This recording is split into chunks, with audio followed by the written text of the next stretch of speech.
The Clash of Civilizations theory by Huntington argues that future conflicts will be between civilizations rather than between states.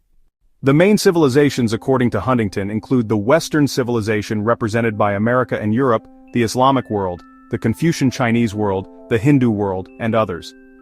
Examples in 2025 include tensions between China and the West over Taiwan, which reflect a conflict of values between democracy and the Chinese model, and the debates over the banning of the niqab in some European states.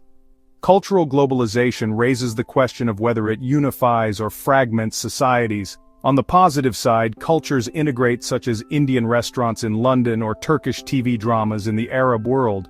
On the negative side, globalization is resisted, such as the boycott Starbucks movement in the Middle East in protest of its support for Israel. A vivid example was the 2024 protests of Indian farmers against the American company Monsanto, reflecting resistance to economic and cultural domination. Religion remains a powerful cultural force.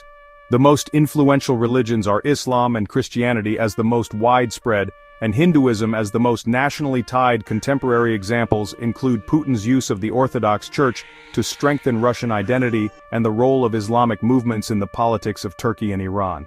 A striking statistic is that 70% of armed conflicts in 2025 have sectarian or religious backgrounds, such as the crisis of the Rohingya in Myanmar.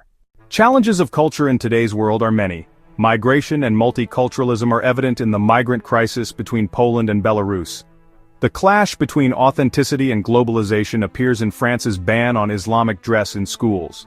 The political exploitation of culture can be seen in China's use of national unity narratives to suppress the Uyghurs. Looking to the future of culture in international politics, three possible scenarios emerge. The first is the escalation of cultural conflicts with the rise of populism in the West and fundamentalism in the East.